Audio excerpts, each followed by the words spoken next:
So if you watched the previous video on shooting sugar cubes, you'll know that high-speed photography has little to do with the camera you're using and everything to do with the flash and triggering that flash at the right time. So what I'm going to do in this video is show a couple of ways of creating sensors to detect the bullet and fire the flash when the bullet is in frame. So this flash is a Yongnuo 560, which is a Chinese flash, pretty cheap, but it does have what we need, and that's low power settings, 1/128th. So the lower the intensity, the faster the flash will be, and we're looking for speed this time, so we need as fast a flash as we can get. And to fire the flash, all we have to do is connect a cable to either the PC port or the hot shoe adapter and connect them two wires together.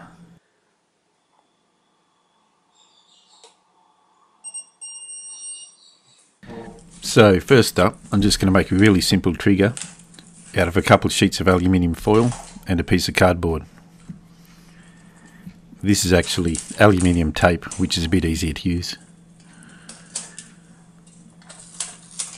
And I'm just going to tape that over the hole, leaving a bit of overhang out the end.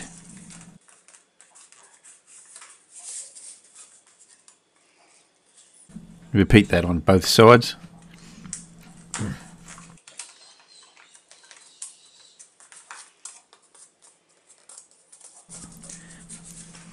And then you can clip two wires onto each side.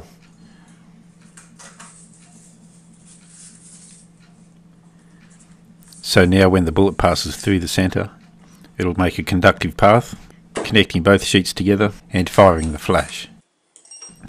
Okay, so that's the easiest way of getting a picture of a bullet, but it's not the best. Obviously you're going to have to shoot through that foil, which is going to get in the way of the shot. Anyway, so what I've done is design another sensor which will detect when the bullet strikes an object. So them initial vibrations when it hits will fire the flash. So what this is a piezo buzzer,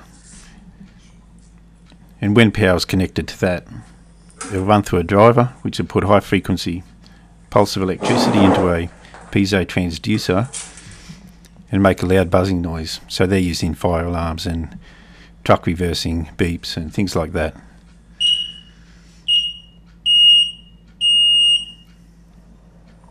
But they also work in reverse. So if I hook one up to an oscilloscope and give it a tap, it produces a voltage in the range of about 30 volts. So you may be thinking, well great, that's 30 volts, all I have to do is connect it up to the flash, tap it and it'll fire the flash. Well, yes and no. The problem is it works on such a low current, it just can't provide enough to fire the flash unless you belt the living crap out of it, which isn't that useful.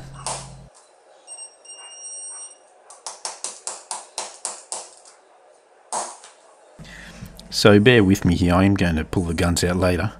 But for now I'm going to show how I designed a simple circuit that increases the sensitivity.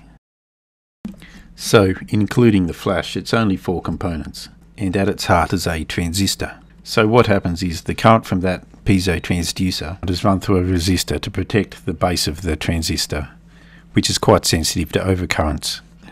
Now applying a small amount of current to the base will allow a much larger amount of current to flow through the collector and emitter. And that's the core function of a transistor, to allow a small amount of current to switch a much larger amount of current. So let's hook that circuit up to the flash and see what happens. So you no longer have to belt the crap out of it. A light tap will fire the flash. But sorry fellas, I'm not finished yet.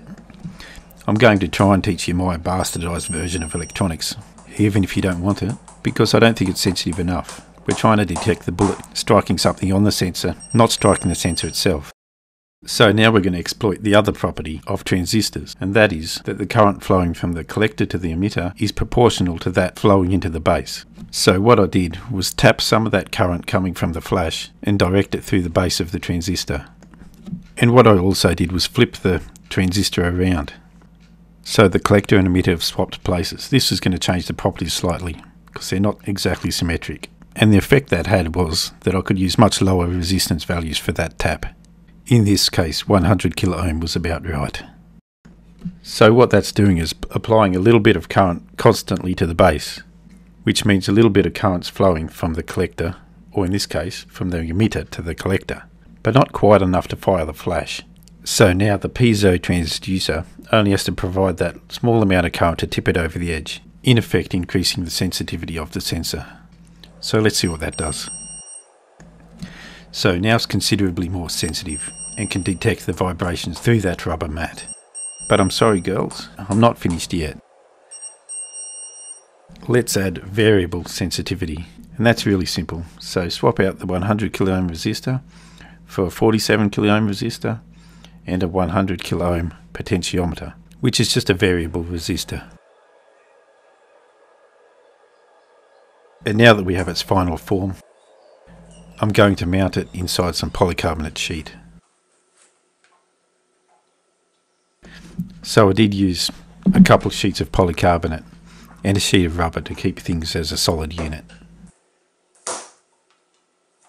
And now I have a flat surface that I can place anything on and shoot it off, and the sensor will detect the bullet impacting it.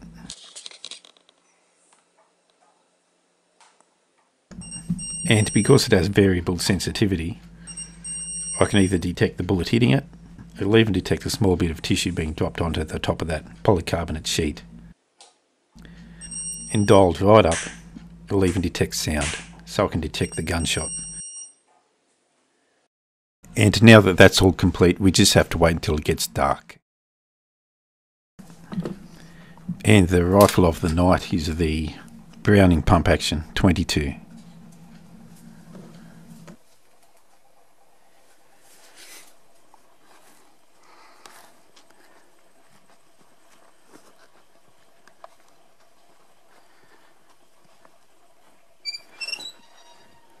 So this is the basic setup.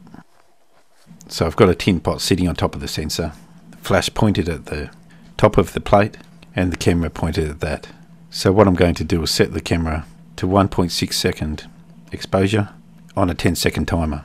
So once that 10 seconds up, the shutter will open, I'll take the shot, the flash will go off, then the shutter will close, and hopefully that flash is going to capture a picture of the bullet.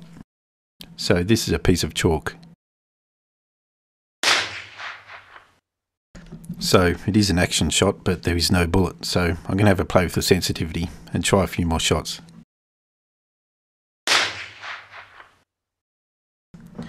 Okay, so the bullet's hidden in there somewhere amongst a cloud of chalk. So let's shoot an apple. So this shot was actually dialed up to be sound sensitive, and it captured a good shot of the bullet exiting.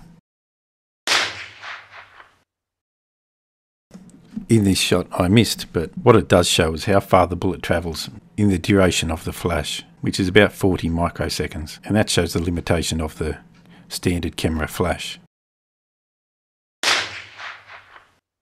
So that's a banana. Now I'll shoot a can of lemonade, and you can see the bullet just exiting. Now I'll dial it back to be a little less sensitive.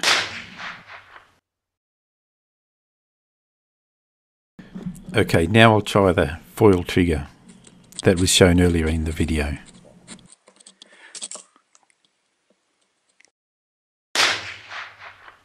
Now the space that you see there is the actual camera flash lag, and let's have a closer look at that. Using the oscilloscope, I've connected channel 1 to the wires off the flash and channel 2 to a red LED.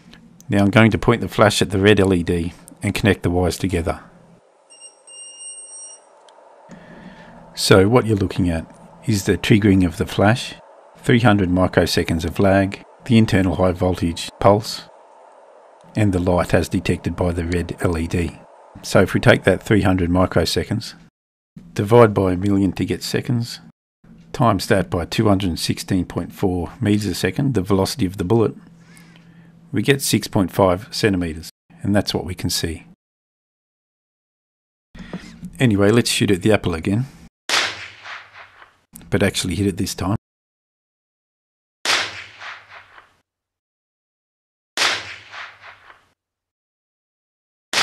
That's a bottle of water with the bullet just exiting. And a coffee cup with a bullet just impacting. And another piece of chalk. Anyway, that's it. And I know this video was a bit long and maybe even a bit boring, but I wanted it to be as informative as possible. If you learnt something, hit that thumbs up button down there below. And I'll try and make another video soon.